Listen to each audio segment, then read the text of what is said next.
Alegria vê-los, irmãos. Alegria bastante grande por estar cultuando a Deus junto com os irmãos, na esperança de que eu rejuvenesça antes da ressurreição do meu corpo e ainda esteja aqui para louvar por muito tempo. Vamos orar.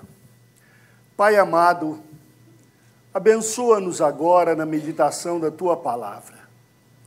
Infunde Tua Palavra pelo Teu Espírito, de tal maneira que não sejamos os mesmos depois de ouvir o que Tu tens a nos dizer. Em nome de Jesus. Amém.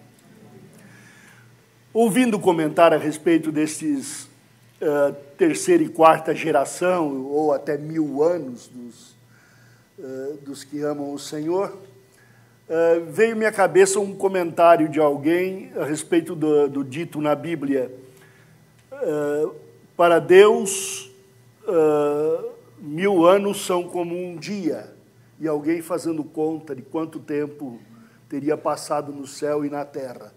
E alguém fez o comentário, 1000 anos para Deus é como um dia, e um dia como 1000 anos, e uma semana como um dia, e sempre para Deus o tempo não tem uma medida.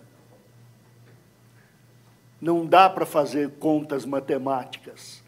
Assim, terceira e quarta geração, vai até 1000 gerações se continuarem aborrecidos do Senhor. Mas muito pode a graça de Deus sobre aquele que é justificado e encobre multidões de pecados, miríades de pecados. Esse jogo de palavras é algo muito sentido, especialmente hoje. Dizem que estamos no mundo pós-moderno, né? Esse pós-moderno não é nenhum tempo que foi marcado como este 22 de setembro de tal ano vai começar a pós-modernidade. Não, é apenas a modernidade que tomou vantagem, cresceu e acabou sendo algo que não tem muito reconhecimento. E neste mundo pós-moderno, palavras não querem dizer muita coisa. Por exemplo, eu sou honesto e você é desonesto, da nossa política, não tem nada a ver com o caráter da pessoa. É propaganda. A pessoa chega e diz, Eucalol deixa o seu cheirinho melhor. Lembra do sabonete Eucalol? É como propaganda de pasta de dente. Do mesmo jeito, nós temos na nossa linguagem um igrejês. Nós usamos palavras igrejeiras, e elas não estão somente hoje dentro da igreja. Quando dá certo, quando é boa propaganda, ela passa aí para o mundo sem Deus, onde se usa a palavra religiosa, eu adoro tal coisa, ou graça, ou louvor, que se usa na televisão e em todo meio de propaganda. Nós temos usado a palavra esperança com muitos sentidos.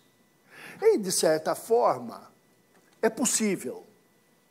É possível porque toda palavra necessita de uma explicação.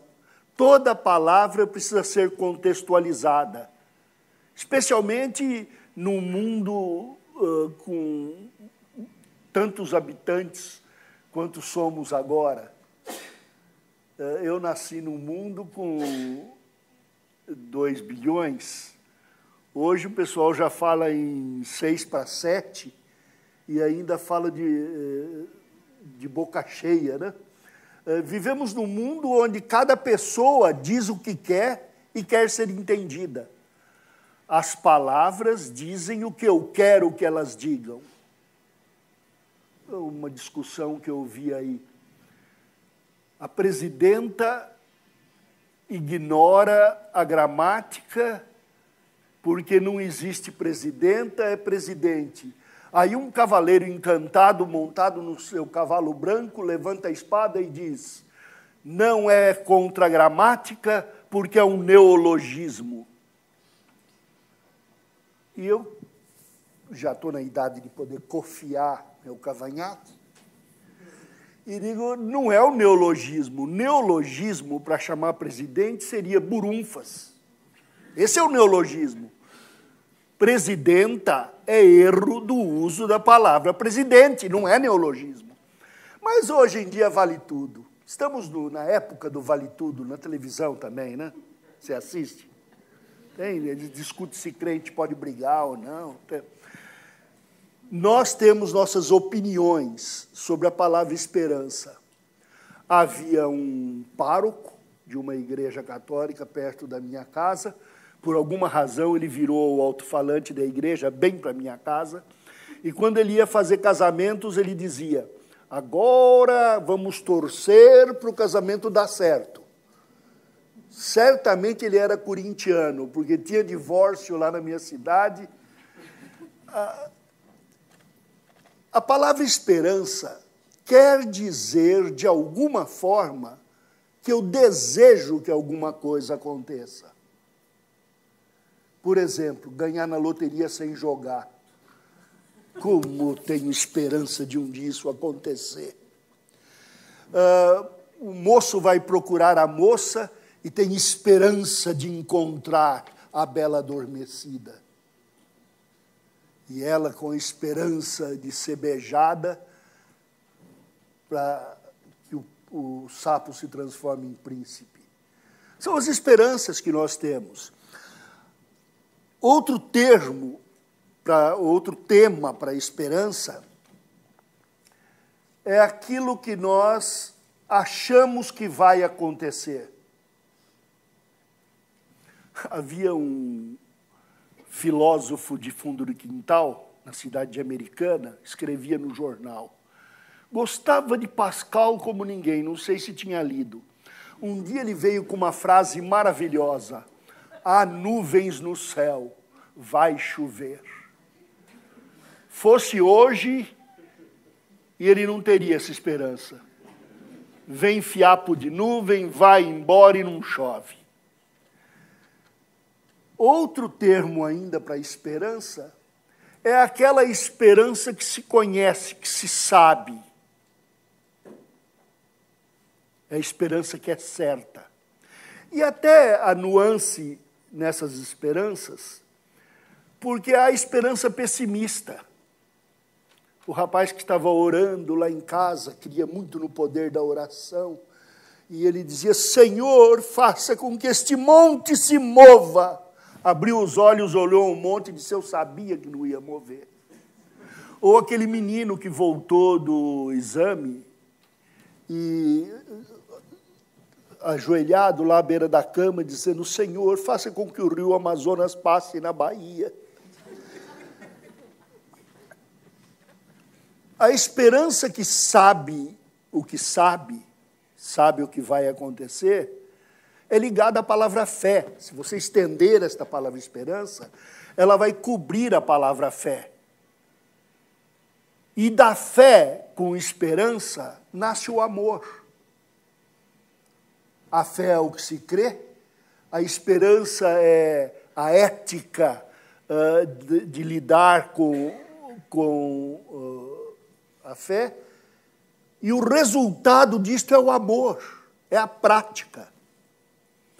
Hoje nós vamos dar uma examinada no texto de 1 Coríntios 15, a respeito da esperança num sentido mais lato e mais profundo. Mais lato no sentido de que cobre todas as definições, e num sentido mais profundo porque vai à essência da coisa. Eu quero falar de fé como a essência do ser humano, a essência do que o ser humano é feito e que determina seu caráter. Como nós pusemos aqui no esboço, na sua ordem do culto, A esperança da graça de Deus é um traço formativo do caráter humano. O que somos e o que fazemos obtém identidade da nossa esperança. Tira da esperança essa identidade. Por isso é que Paulo disse: o que eu sou e o que eu faço provém desta esperança. No capítulo 15 de 1 aos Coríntios, o apóstolo São Paulo diz assim: eu quero lembrá-los do evangelho que eu preguei. Quero que vocês se lembrem do evangelho como o receberam. Como o receberam e praticaram.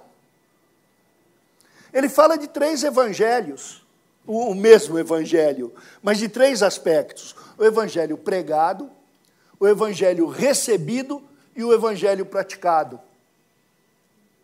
Eu me lembro quando eu aceitei ao Senhor Jesus como meu Salvador. Como recebi aquele evangelho com tudo que eu podia. Havia morrido para o mundo e queria viver para o meu Senhor Jesus. Se passaram alguns dias e eu percebi que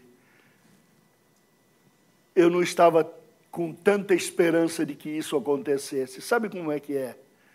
Um pecado aqui, outro acolá. Lembra daquele cântico que dizia: oi, tropeça aqui, cai acolá? O melô do bêbado crente. E começa a acontecer isso na vida da gente, a gente percebe que não era... O evangelho recebido estava um pouco diferente do pregado. E hoje, depois de tanto tempo, eu olho e digo: Senhor, só pela tua graça. Minha esperança não pode estar em mim, porque depois de 50 anos de convertido, eu ainda olho para a minha vida e não acredito que o Senhor pôde salvar um traste deste. Mas era essa a visão da esperança que o apóstolo São Paulo estava tendo. Quando ele dizia: eu fui formado por esta esperança mostra quem eu devia ser, quem eu sou e como eu devo mudar, como eu devo ser. Olhem o que ele diz a partir do versículo de número 9.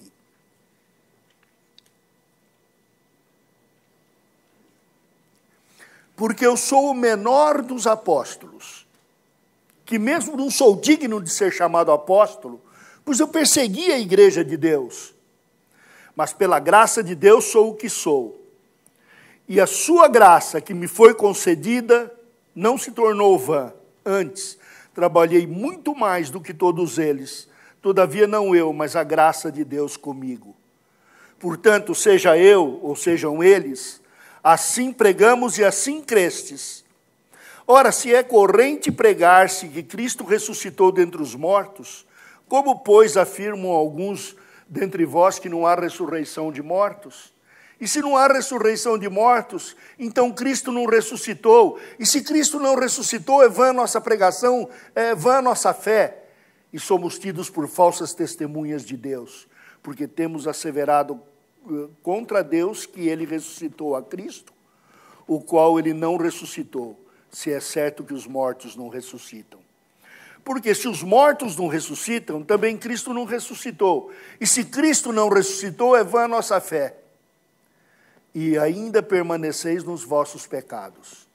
E ainda mais, os que dormiram em Cristo pereceram. Se a nossa esperança em Cristo se limita apenas a esta vida, somos os mais infelizes de todos os homens. Mas, de fato, Cristo ressuscitou dentre os mortos, sendo ele as primícias dos que dormem. Visto que a morte veio por um homem, também por um homem veio a ressurreição dos mortos. Porque assim como em Adão todos morrem, assim também todos serão vivificados em Cristo. Cada um, porém, por sua própria ordem. Cristo as primícias, depois os que são de Cristo na sua vinda. E então virá o fim, quando ele entregar o reino ao Deus e Pai, quando houver destruído todo o principado, bem como toda potestade e poder. porque convém que ele reine até que haja posto todos os inimigos debaixo dos seus pés. O último inimigo a ser destruído é a morte. Primeiro, considere um ponto de vista quanto à esperança. Considere o passado. Toda esperança leva em conta uma experiência passada. E cá entre nós, todos nós sofremos uma dor que não queremos ver repetido. Isso desde Adão e Eva. Já com Caim e as consequências recebidas em Abel, e daí até hoje, até nós, até o dia de hoje, todos nós vivemos com base em uma experiência passada, uma experiência de dor que não queremos ver repetido. Às vezes, eu fico muito entristecido de estar com tanta debilitação. Vence uma doença aqui, aparece outra ali, já ninguém pergunta como é que eu vou, já pergunta onde é que dói. E sou assustado com algumas coisas. Eu sou novo, estou na primeira idade ainda, se comparado com a vida de Moisés. Na primeira fase ainda. Eu me lembro quando eu era professor, nos meus primeiros anos na Palavra da Vida, e Carlos Oswaldo, o Velha, não contem para ele, se você morrer primeiro e for para o céu, que eu chamei de Velha.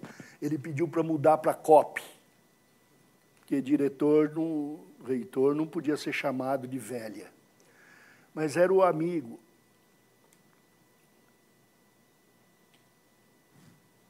Tantos outros, nesse ano perdi tantas pessoas.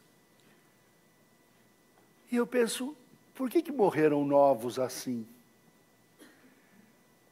Um foi com 56, outro com... Tudo gente jovem, podendo ainda correr em maratona. E a Elizabeth me veio lá e disse, meu tio morreu com 105. Também vem com guarda-chuvada, a gente não vai nem discutir, né? Eu nem posso me sentir velho, porque tem gente mais velha do que eu. Aqui dentro tem, viu? Não vou contar não, mas tem. Meu cunhado está com 84, a mãe dele morreu com 104. O que eu estou aí achando que eu estou velho? Às vezes eu não consigo mais andar depressa, a Beth estava estranhando o fogo que pegou lá no terreno em casa, e ela estava, o que vamos fazer? Eu disse, você resolve o que você vai fazer, eu não... Nem correr eu vou. Aí se pegar fogo, fazer o quê? Não tem. Depois eu olho para a vida do Senhor e digo, o Senhor Jesus morreu com 33 anos. Até os 30, ele ainda não era, no mundo judaico, preparado nem para o aconselhamento, ainda que o fizesse, por ser filho de Deus. Mas aos 30 anos... é que religiosamente o judeu estava pronto para o ministério. Ele inicia o ministério, 3 anos depois morre. E é esta esperança no passado é que vai localizar esta minha vida.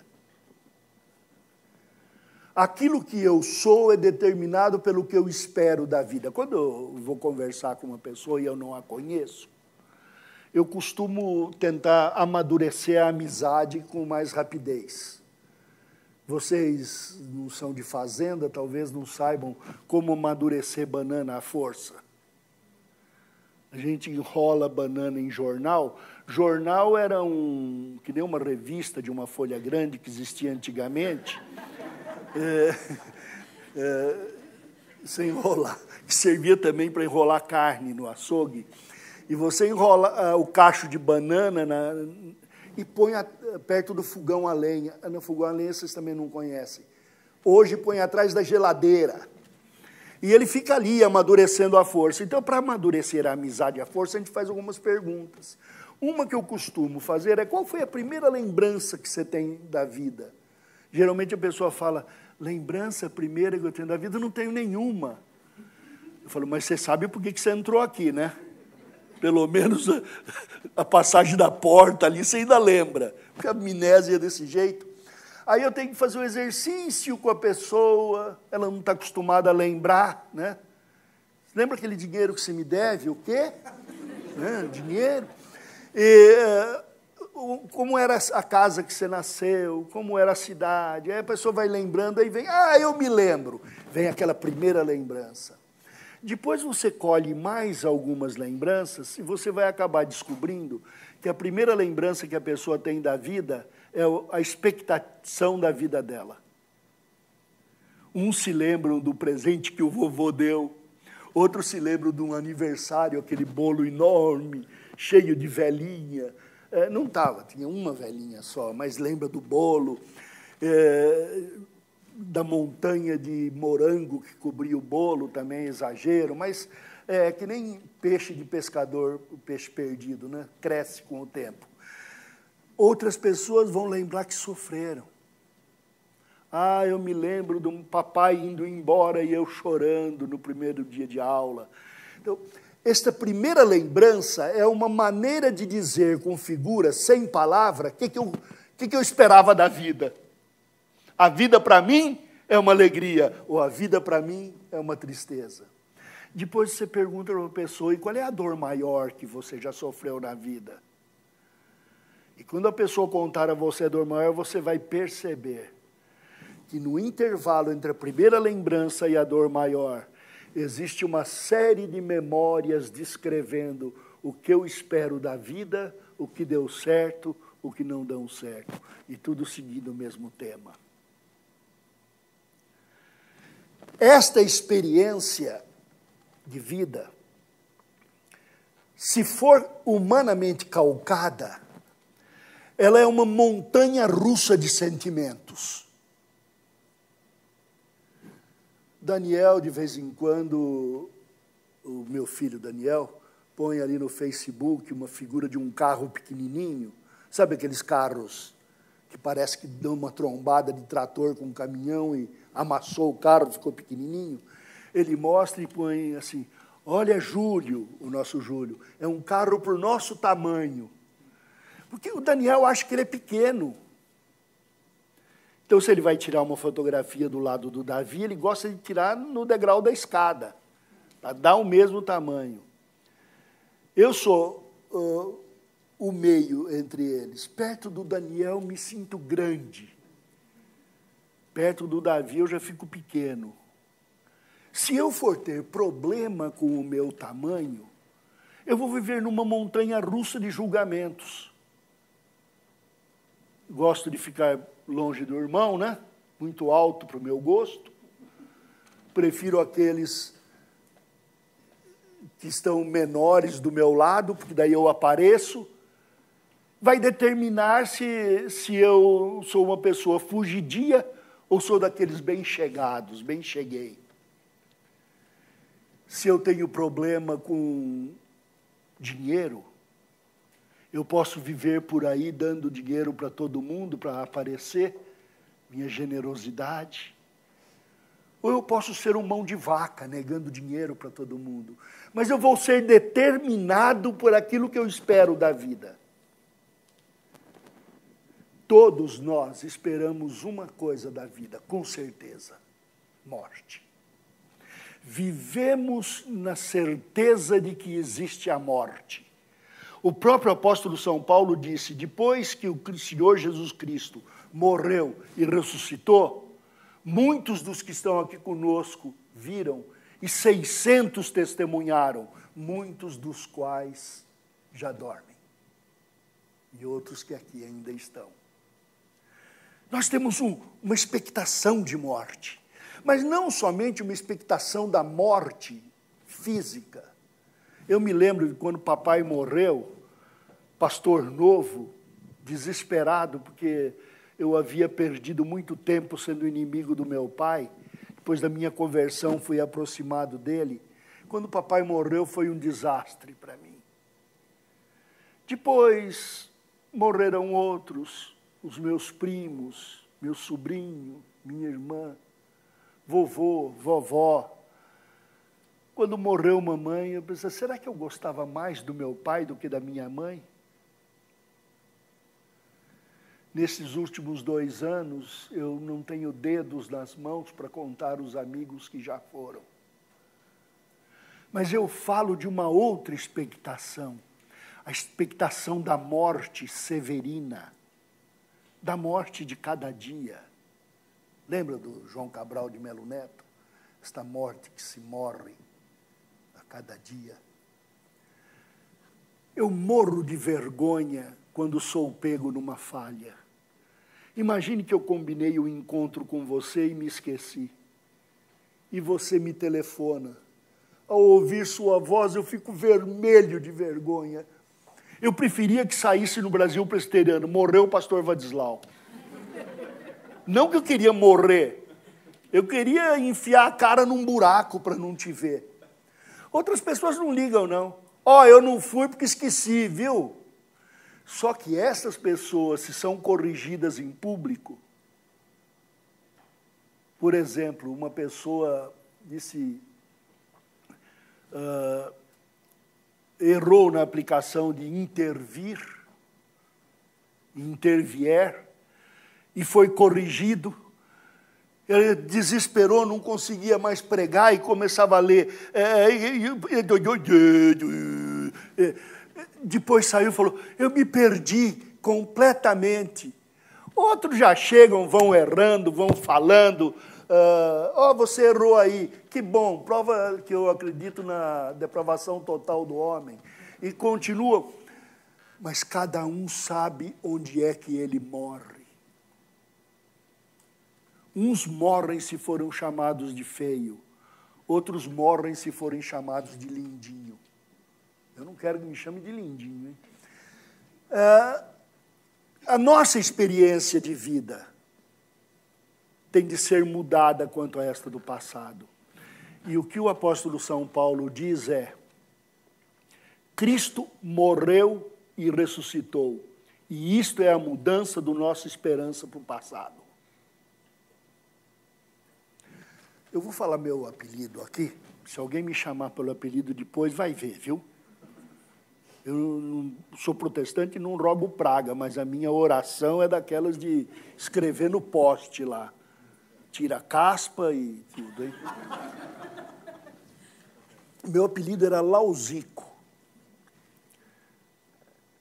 E uma vez, numa reunião de família na cidade de Casabranca, a gente reunia lá uns 300 Martins, Gomes, Barbosa e tudo mais. E todo mundo, para mexer, vinha, Lauzico, e vinha até carioca, Lauziaco. Né? Não é assim? Eu achava gozado. Por que não podia chamar de Lauzico? Tinha sido o apelido do meu pai. Mas um dia eu me queimei.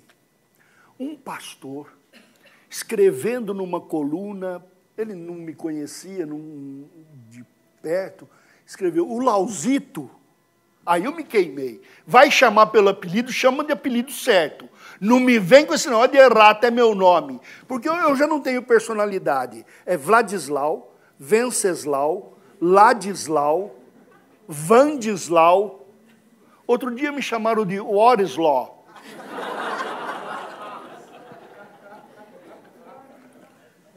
Tudo isto vai mudar se eu aprender que morri com Cristo, ressuscitei com Cristo, e se sou conhecido pelo nome de Jesus Cristo.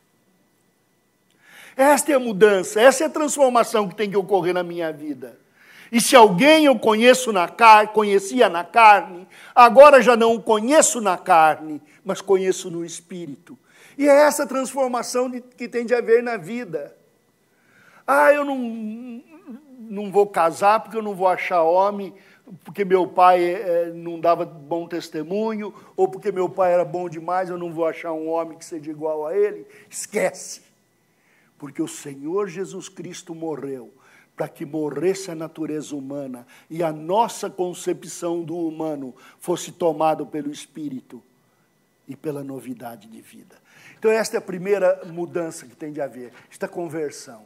Conversão é a mudança na base da nossa esperança. Há um outro tema agora aqui, que é uma esperança exercitada no presente. Porque se os mortos não ressuscitam, também Cristo não ressuscitou. Se ele não ressuscitou, é vã a vossa fé, e assim permaneceis nos vossos pecados. Nós vivemos por culpa de pecado. Quando eu era menino, roubei 10 cruzeiros do meu pai. Não venha dizer que eu sou velho, porque eu vivi no tempo do réis. Eu levava 500 réis para o Grupo Major Prado, para comprar lanchinho. Roubei os 10 cruzeiros do meu pai, sentei na porta de casa, coloquei os 10 cruzeiros no bolso, e quando me dei conta, um amigo vinha de um lado, o papai vinha do outro. Naquele momento, eu virei um navegador. Medi velocidade do vento, medi o calado do papai e do amigo, tamanho dos pés, dos passos, e deduzi, os dois vão chegar na mesma hora que na minha frente. E um sentimento de culpa, já com antecipação da vergonha, me tomou. Não de culpa de ter roubado os 10 cruzeiros, porque aquilo era uma vaidade para mim. Eu, menino de 8 anos, tinha 10 cruzeiros no bolso. Dava para comprar quanta sodinha 15, quanta bala píper eu quisesse, ali na confeitaria vienense, da Dona Eupídia. Vai, era uma delícia. Mas eu sabia que aquele menino, numa brincadeira de espertinho que os meninos faziam, ia chegar perto de mim e dizer, bolsinho esquerdo, e eu estava à mercê dele. Ele ia tirar o dinheiro e meu pai ia saber. E foi o que aconteceu. Que culpa! E a minha oração era que ele não conte para minha mãe. Porque com ele eu estava desgraçado mesmo. Agora eu não podia ficar desgraçado com a minha mãe. Eu pedia a Deus que ele não falasse para minha mãe. Depois eu fui atrás do meu pai para ver quando ele fumava, para contar para minha mãe. Cigarros clássicos, ovais. Lembra? O papai não podia. Tinha já um início de enfisema pulmonar. Mas quando eu pegava ele fumando, era uma vitória. Eu roubo, mas ele fuma. Que nos meus 8 anos, a minha esperança era que meu pai não fosse santo. Mamãe era santa.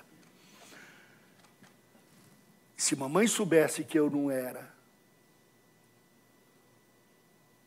Extrapola isso um pouquinho, pensa na sua vida. Pensa naquilo que você tem medo que seu marido descubra, que sua esposa descubra, que seus filhos saibam. Aquilo que a gente não quer que os presbíteros da igreja... Não sei se você já percebeu, mas em todo lugar que você pecar não tem problema, mas na rua vai ter um presbítero por perto. Ou desgraça, né? Nós vivemos atemorizados por um sentimento de culpa. E nem Freud tem razão quando diz que a culpa pode ser ilusória. Para o crente não pode.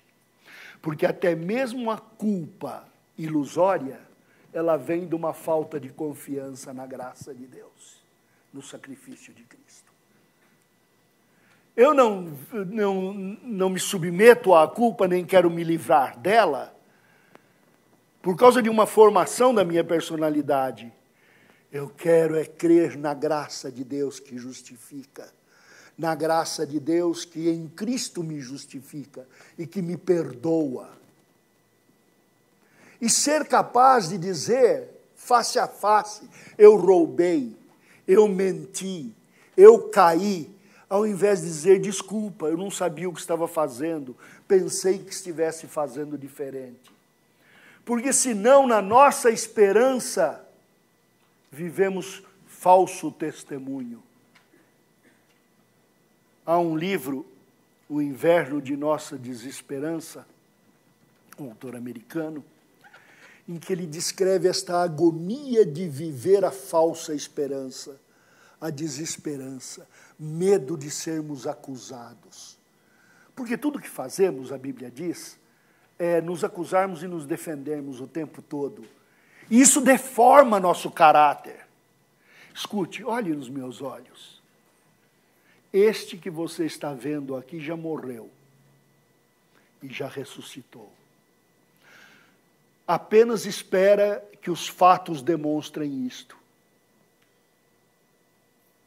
Mas em Cristo, já morri com Cristo, já ressuscitei com Ele. Vou dizer uma coisa, sou o pior. O pior dos pecadores, o menor dos pregadores. Pode ver que meu nome está lá em último lugar, lá por causa do W. Eu não tenho um testemunho, senão este de que fui salvo pela graça. Agora, olhe-me nos olhos e faça isso também. Não espere que eu o considere pelo que você é, pelo que você faz, pelo seu passado, mas por quem é Cristo em você. Se ao chamado de Cristo você para de pecar, se ao chamado de Cristo você muda, se a tristeza se transforma numa alegria, mesmo quando os olhos estão chorando.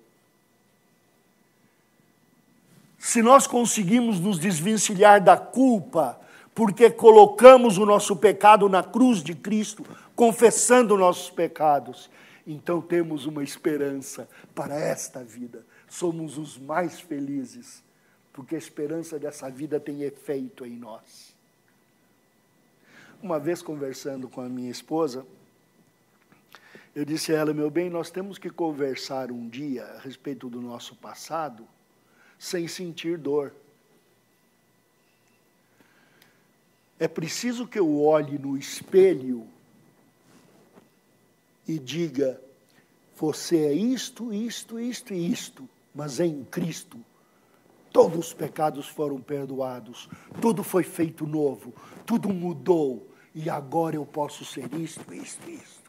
O dia que falarmos cara a cara estas coisas, elas não terão poder sobre nós, porque resta uma esperança de glória para agora. A graça brilha e traz à luz a glória de Deus. Assim eu deixo de ser acusador dos outros. Sempre que eu acuso os outros, eu estou ligado a este desespero. Então, esta é a exercitada no presente, onde ele diz, se a nossa esperança se limita a esta vida, somos os mais infelizes, porque existe uma esperança para o futuro. O jogador de futebol estava correndo lá no campo, né, eram casados contra solteiros lá da IPP, né, no acampamento, e de repente um deu um chute na canela do outro.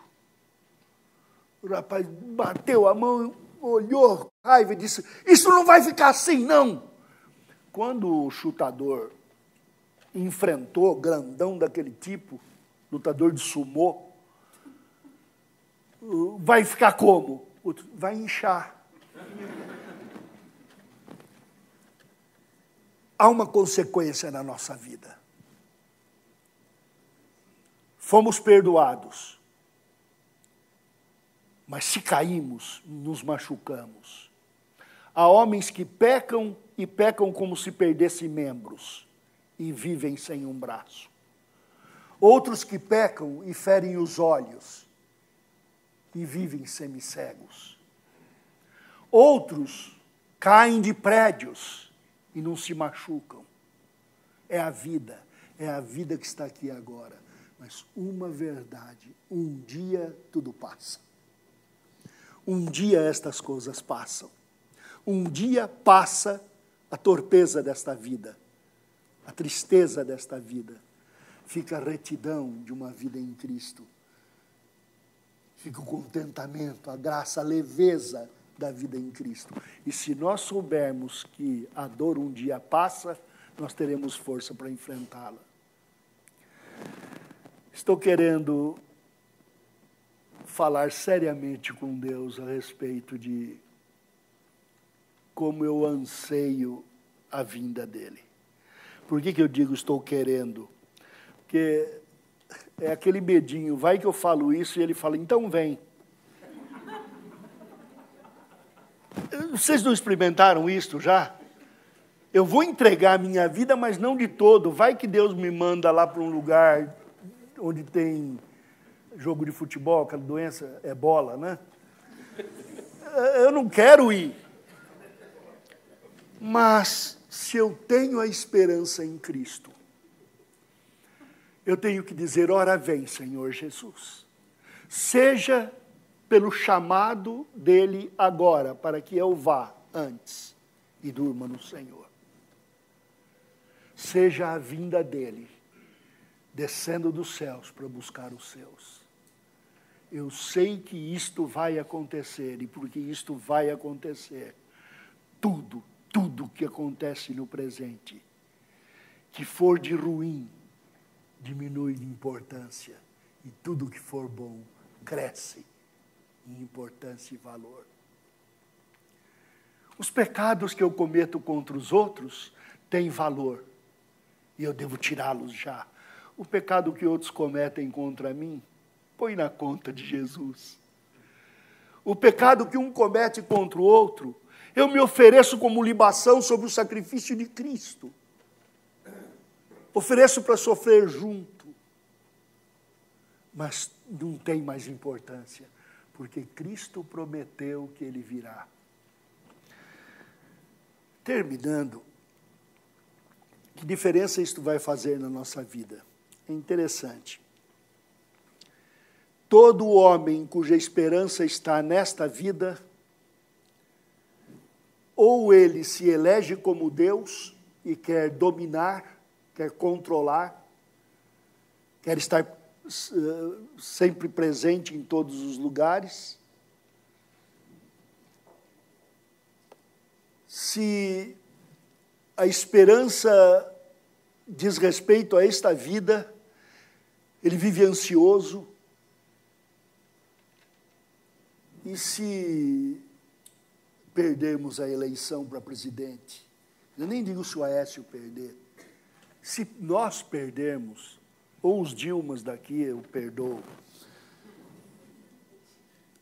nós agimos como se a pátria dependesse de nós.